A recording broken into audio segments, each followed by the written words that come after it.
Good evening, and welcome to Having a Drink with Mink. I'm your host, Jason Mink, and tonight, well, it's the usual thing, isn't it? We're testing the boundaries, really. We're trying to see how many times we can do the same show and keep people tuning in. That's right. The internet, you can ignore us, but we ain't going away. So, hey, it's been one heck of a week, I gotta say, but we made it once again. I hope you have a nice beverage on hand. I know that I do.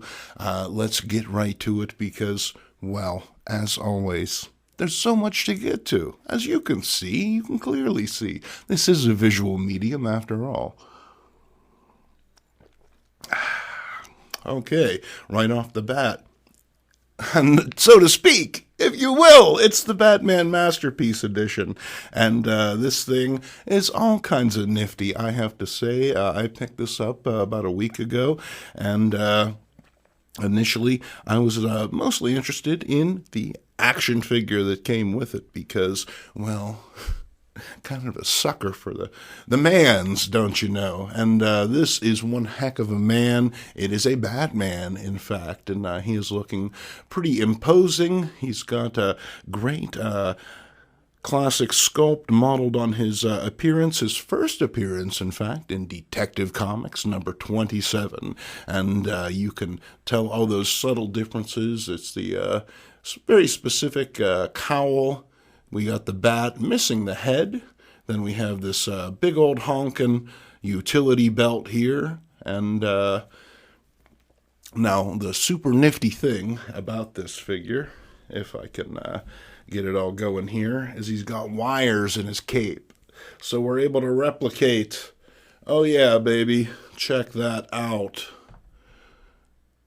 That is the Batman in all his glory, and he might be just out of the shot, actually, because of the way this is all composed, but here he is.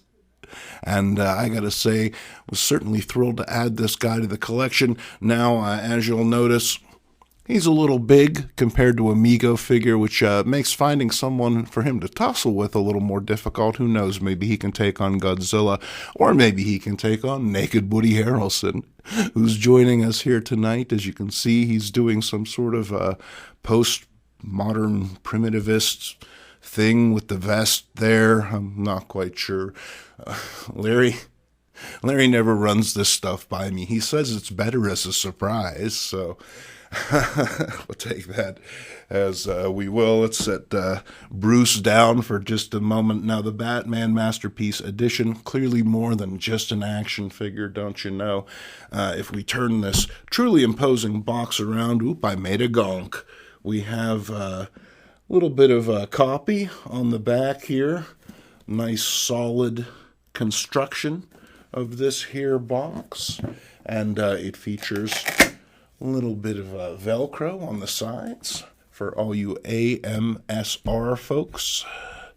And then the interior, gosh, it's a little tough to get it all in, don't you know? Ah, you're going to have that, I suppose. So this contained at one point a reprint of Detective Comics number 27, which seems to have disappeared over the course of the years, but that's okay, because it came with the action figure, and it also came with this book, which is prone to the whims of gravity, as we all are, and I gotta say, this is dynamite. Now, the name of this book specifically, I wouldn't want to get it wrong, so I will consult the interior page. It's Batman, The Golden Age by Les Daniels, and this is art direction and design by Chip Kidd, and y'all know Chip. Chip has done some amazing work, specifically featuring Batman, Superman, the DC characters in general. This is a dynamite book which focuses on 1937 to 1945, the golden age of Batman, if you will. And it's got some really impressive artwork inside, some dynamic photographs. We'll throw a few of those up on the screen, shall we, Larry? So, yeah. I would put that there, but, well, hey, maybe we'll put Batman there. There he goes.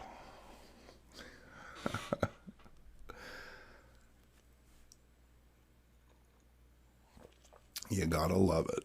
All right. Well, enough of that. Because we got comics to look at, don't you know? Ain't that always the way? So we'll take the box. There it is. Push you out of the way. There.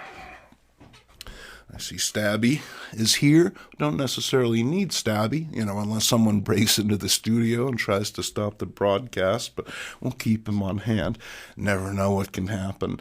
So right off the bat, the first thing you may notice in the old comic box is, well, it's not a comic at all, is it? It's a copy of the Beatles' She Loves You, backed with I'll Get You. Now, this was the Beatles' third single. And this was actually a single that my mother had in her collection, and she had passed down to me as a young man. Now, all of my Beatles albums were stolen many years ago. I lost all that good stuff, but I was able to replace this, She Loves You, on the Swan label, Don't Drop Out. And really happy to have it. It's not necessarily mint, but the copy that I had before wasn't mint either. It's more of a, sentimental piece, just something to have in the collection to look at and get the warm fuzzies. I'm thinking about getting into vinyl. Would you like to hear me talk about vinyl on this show? Well, let me know in the comments section below, because, there are a heck of a lot of albums that I have my eye on lately, and who knows, maybe I'll even get a record player to play them on. All right, now what do we got here? It's comic book heaven. Flee, puny humans. This came out in 2003 from Slave Labor Graphics, and I'd liken it to the internet on paper. Irreverent comics commentary, including great little features like DC Comics' curious obsession with merfolks. If you love your funny books, publications like this were tailor-made for you. And then we have The Lonely One. That's right, Joe Gill and Steve Ditko. This is reprints of those conga stories that are much beloved from back in the day. And this is a very interesting way to reprint them, for sure. Not your standard comic book size, and certainly not your standard comic book cover, but it is very, very nice, suggestive of a small print run, which is exactly what it is. But I was thrilled to add this to the collection because I love those curiosities, and I'm also, well, a huge Ditko fan. And if you're watching this video, well, you probably are too. Stay tuned, there's more Ditko coming up. Hey, we got some Crypt of Horror. Speaking of interesting little books, this one is also kind of on the small side, but that doesn't mean that it's not big on horror. We got 120 pages, I believe. I think I saw that. Yeah, there it is. And it's all that spooky pre-code horror that you know and love. I know that I do. I think, actually, I've got some notes here. I had some notes. I seem to have lost my notes. We'll run that stuff on the... There it goes. Oh, look at that. Phenomenal. What a classic cadre of creators, huh? Whew. All right. And then here's come on, y'all. There may be too many comics in the comic box this week. We'll have to get through them real fast so they don't all fall down. Here's the Men of Mystery Spotlight Special. It's the Nador heroes. Black Terror, Fighting Yank, Princess Panther, and Louie Lazybones. That is right. Check them on out. They are here. They're making the scene. This is another great big fat book of reprints in black and white. And some nifty offerings on the back as well that you won't want to miss if you happen to be in 1997. As you sometimes are. And then, I was really happy to pick this up because I have a number of these, but not this one. So, well, I might as well complete the run, huh? It's the superhero merchandise catalog from Heroes World. That is right. Now, as you can see on the inside, we have this very cool ad for Migos. I'm a big Migo head, but more specifically, I love those Star Trek Migos, and you don't see ads like this very often, so happy to have this one to highlight here on the show. And then on the back, this is of note as well. This is the Gen X Bat Clock. Now, I had purchased this very clock at a yard sale that my aunt was running, and I couldn't believe how little I paid for it. In fact, my mother was like, "Are you sure you don't want a couple more bucks for that, man?" I was like, No, please take it. Well, there's a reason why. Larry, can we see the video?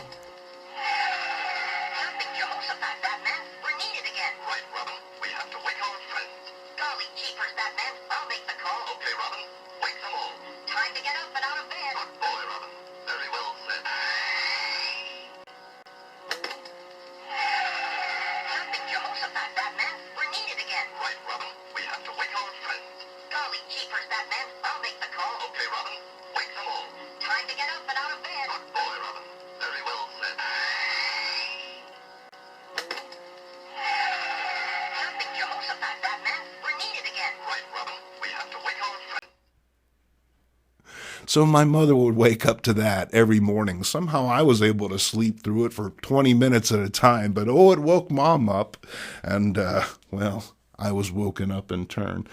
And then we're going to move on to some Marvels. We have the Fantastic Four's Lost Adventure. This is Stan Lee and Jack Kirby getting together once again to do the Fantastic Four. Or are they? The 102-issue run of Lee and Kirby's Fantastic Four is legendary. But what if I told you there was a 103rd issue? Begun by Kirby in 1970, Lee and Joe Sinnott finish off this previously untold tale of Marvel's first family. For the enthusiast, it also collects reproductions of Kirby's uninked penciled pages. And then here's some more Fantastic Four. This is a copy of Marvel's Greatest Hits. This is number 41, featuring the Evil Eye. And this is in really nice shape. Ordinarily, you find these reprints and they're pretty beaten up. But this one, very tidy corners, lovely colors, and a very distinctive aroma. And here's another very nice reprint. It's Marvel Tales number 57. And while I do have this one, well, it'll make a spiffy upgrade to the collection. The Lizard Lives. And then these are some later edition Marvel Tales because, well, I decided to go all the way up to 200. Initially, I was going to stop at 137. But the thing about Marvel Tales is those early issues, they didn't reprint all the Spidey stories. A few stories were dropped, and starting with 137, well, Marvel did reprint them. Now, granted, they changed a few things. They for example, changed Aunt May's favorite television show to the Dukes of Hazzard. But aside from little things like that, they make great ways of enjoying these particular books. Not to mention, I have a fondness for them because, well, I was around at the time when they were coming out. I remember I would pick these up off the newsstand when nothing else looked interesting, and they always satisfied. Marvel Tales 227 reprints Amazing Spider-Man 265. And then here's another one, Spidey sporting the black costume. Actually, this is when he stopped wearing, he'd already gotten rid of the symbiote, and he was apparently still running around in this black one from time to time, but he ditched it halfway through. This is a great little sequence where it shows you, well, why there's only one real Spider-Man, isn't there? Not to rain on anyone else's parade. That's just the way it is, kid. Sorry. And then here's some Captain America and the Falcon. And this is a dynamite read. I was really surprised by this one because Cap manages to take out Mr. Hyde. You remember the hard time Thor had with him, yet Cap drops him like a bag of garbage on a Thursday night. Dynamite stuff. And then we have a couple issues of The Champions. I decided a while back to finish my run of this, and they've actually been going up in price. So I'm getting closer. I have nearly all of them. I had the second part of this one for a while, so it'll be nice to get the first part. Introducing Swarm, Lord of the Killer Bees. I believe this is John Byrne artwork inside. That is right. And then I had found Conan Classics number 2 through 14, I guess, at a convention a couple years back for 50 cents a piece. Only issue 1 wasn't there, and well, what do I got here? It's issue 1. Now, I don't have a lot of the original Conan comics, but I'm always happy to pick them up and read them, and once again, the price was right on this one, so now I'm that much closer to completing my run. Okay, let's talk about Michael Gilbert. You all know Michael Gilbert, Mr. Monster Guy. That's right. Well, he's done so much more, but he's best known perhaps for Mr. Monster, and this is Mr. Monster, World War II. And Michael Gilbert and George Freeman have teamed up on this one. Looks like they're fighting alien Nazis. Ain't that always the way, folks? Next up, Mike heads over to DC Comics to take on one of their legendary properties. Man or Superman sees a regular Joe inexplicably gain the powers of Superman, but will he use them for good or ill? As Frank Zappa once said, call any vegetable, and Mike takes that to heart with vegetable lover, which is pretty much what it sounds like. Hey, if you can find satisfaction at $1.39 a pound, then more power to you. All right, we're going to move on to some teen humor, and it's the new Millie the Model, although the focus appears to be more on Daisy here. Now, if you're not familiar with Daisy, well, you're not alone. I'm not really familiar with Daisy either. Apparently they were trying to work her in to the Millie universe, and I don't know, maybe they succeeded. I'm not the biggest Millie head out there, but she features heavily in this particular comic, and I see what they're doing. I get it. I know what they're going for. I see what they're getting at, but I gotta say, I can't help but feel that they're trying to pull one on us as well. Just a little bit. You know what I'm saying? You ever see the movie In Like Flint? Of course you have. Well, you remember that scene where Lee J. Cobb decides to disguise himself as a woman so he can infiltrate the Fabulous Face Island Resort? I don't know, that's just what I get from it. Maybe that's me. I just think that, I don't know. Have I been canceled? Larry, have I been canceled? Oh, apparently I'd never been approved, so we're fine. All right, then we have some Archie. Here we go. And this is a cute little cover. I like this one just because it shows Veronica, for once, not acting with guile, malice, any sort of greed or avarice. She's almost like a kid here, just having a good time, making her beads rattle. And, of course, there's Archie to rain on her parade. Get stuffed. And then here's some more Archie. And I like this one for the little gag on the inside. And then here we got the giant Archie's Pals and Gals. Welcome to Happy Times Beach. Ball playing, radios, food, newspapers, dogs, skin diving, portable TV sets, bikini bathing suits, prohibited. Have a nice day. And then here's America's answer to the Beatles. Very nice. All you got to do is put some spaghetti on your heads. Forget musical talent. Forget perseverance and drive. Forget that God-given gift that very few have, and even fewer can manifest. Just put some spaghetti on your head. You'll be fine. Then we have Around the World with Archie. And this is a weird book because it's like one gigantic story. Ordinarily, Archie's like 6-8 pages, but somehow they managed to stretch this all the way to the end. And it doesn't really work, to be honest with you. I think Archie stories are enjoyed in small doses. And that said, I'm still happy to have it in the collection. Very interesting cover, at the very least. And then here's some Archie's jokes. This contains a gag for Anthony. And then we have Leave It to Binky. Yeah, I don't know. I don't think I'm leaving anything to Binky. Certainly no way to take care of a camera or a girl. Then it's the next breed. Oh, it's the next breed, don't you know? He's Silver Star. It's Jack Kirby. It's a visual novel, and you're gonna want to be reading it for sure. Then we have Seduction of the Innocent, and this is pretty fun.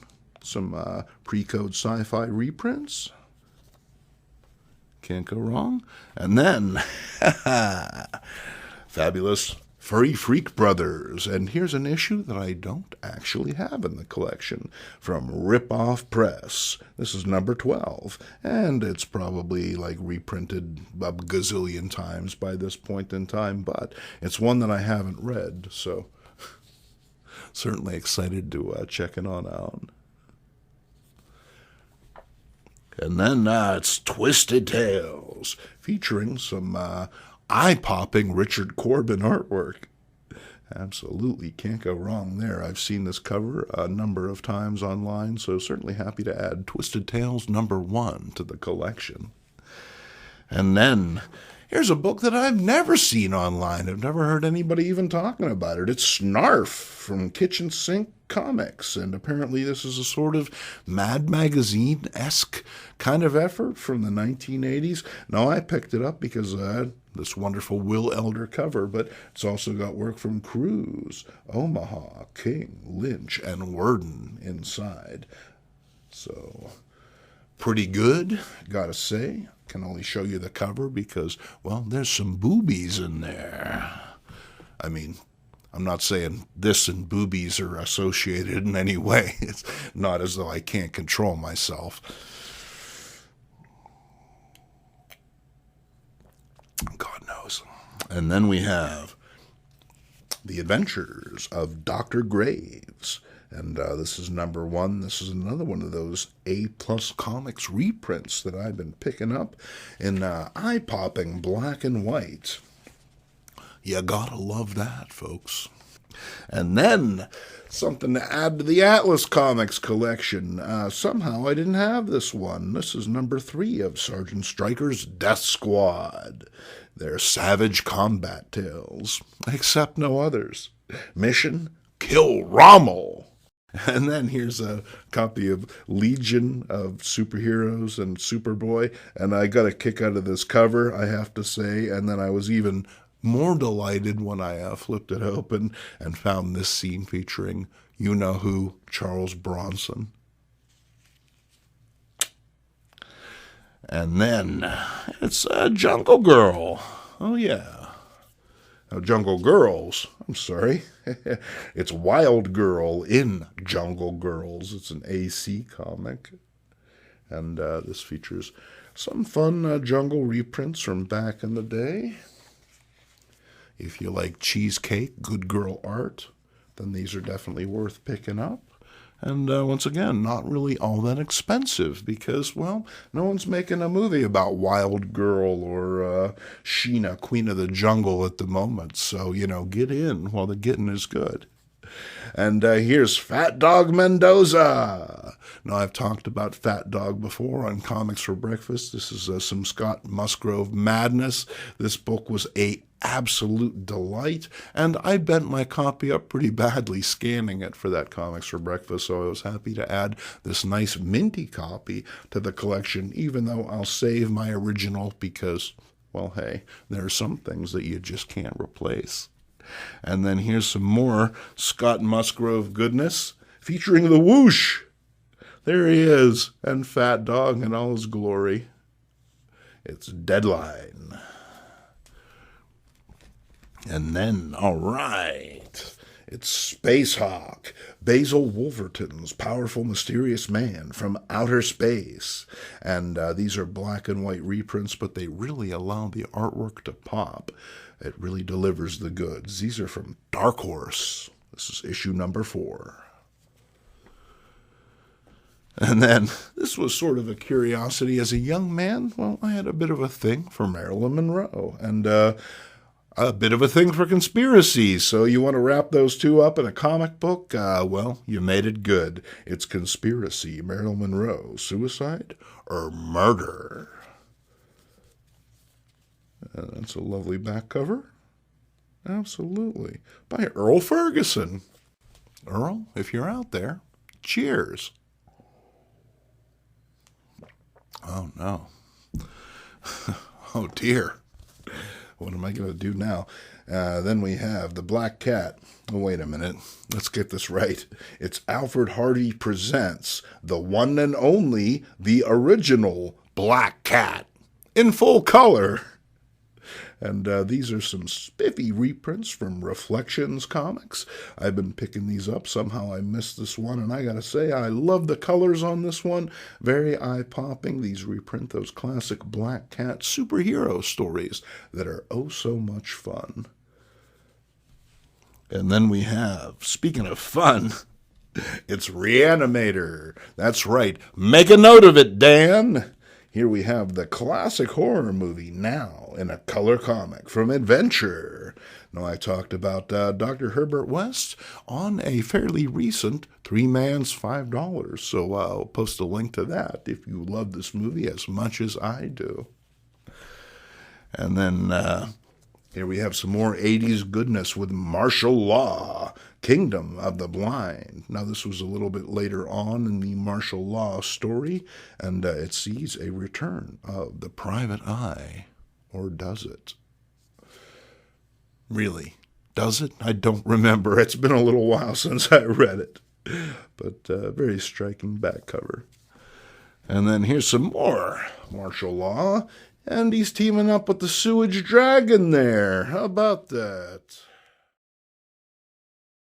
And then more Steve Ditko. I told you there'd be more Steve Ditko. It's Steve Ditko's Strange Avenging Tales. Who is the killer? Who is the victim? Who are the spoilers? I think they were like a ska band from the 80s. Had like one good song. Was a B-side. Isn't that always the way? And then we have Walt Disney's Comics and Stories. And I quite like this one. I'm not really a big Disney head, but I felt that the black cover really allowed the colors to pop. It's a cute little gag, but I gotta say that looks like the boys got into Uncle Donald's stash. It's gonna be a long night. And then here's another Walt Disney's Comics and Stories with a striking black cover. And then on the back, it's the best brand of any bike. It's a Schwinn. Ask Mom and Dad for one for Christmas. That's coming up, right? And then, it's Scary Tales. Some old, some new. Because this is a 60-cent Charlton, and they nearly burnt out the printing presses by that point in time. Now, when I first picked this up, I have to say that I thought it was a Steve Ditko, but it is, in fact, by Fortier and Cato. So, good job tricking me. But it was well worth it, because not only does it have this really mind-bending story in here about Mr. Jigsaw, but it also has this fantastic ad which promises to teach me 256 phrases that will allow me to manifest my cosmic will and, make things happen for me. Now, since I have no drink at the moment, I'm going to try one of these patented phrases that I learned by sending in $2.95 and 6 cereal box tops. We're going to go for it right now. We're going to try and manifest a fresh drink. Here we go. Chant along with me now. Nam neo ho ringekyo, nam neo ho ringekyo, nam neo ho ringekyo, nam neo ho ringekyo. Hey, it worked.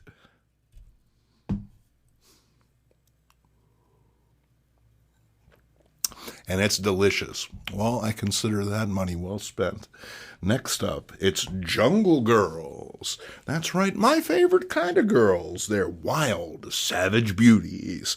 Tara, Cave Girl, and Nyoka. TM. Don't leave that off, whatever you do. And then here's some Ratfink comics. And I find this hilarious. They're always G-rated. That is right. The stuff that you can slip by people.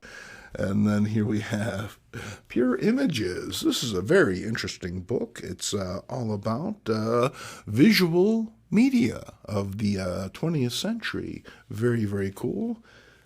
You may remember this cover from back in the day. And this has got all sorts of great stuff on the inside. Focus on James Warren and the Warren Report. And then we're going to finish out that little Steve Ditko run with some 3D substance. That is right. Jack C. Harris, Steve Ditko, and Ray Zone bring you a hero for the 1980s. Or the 1950s. Or today. Is 3D back in yet? This is very cool. I like the back cover quite a bit. I'd show you the interiors, but they're these weird offset red and green images. I can't tell what the heck is supposed to be happening in there. Maybe it was a printing error. And then we're going to wrap things up with some Roaring Ricks, Rare Bit Fiends. Rick Vedich, longtime comics creator, much loved, produced these books back in the day, and they're dynamite. They're all about Rick's dreams. Rick had been documenting his dreams. He'd been keeping a dream journal for apparently decades, and he decided to bring those dreams to you, the reader. And I had issue 1. Here's issue number 3. I can say in all honesty, these books are a pure delight. Unconstrained by canon or logic, they wander as a mind might, stumbling across fallow fields and dense forests of imagery. Dig this scene of the dreamer encountering a certain denizen of Gotham City. Vedich allows us into the undusted rooms of his mind, pointing out the glimmering oddities and hilarious malformations of dream logic. The impossible is not only plausible, but strangely reassuring, welcoming us with mirth and metaphor. These are truly comics of the first water. And wrapping things up, it's Sprocket Man. That's right, the bicycle-based hero burning out his gears up here all alone. And this is a hero much in the Bicyclops mold of characters. If you're really into your Schwinn, Sprocket Man may be the hero for you.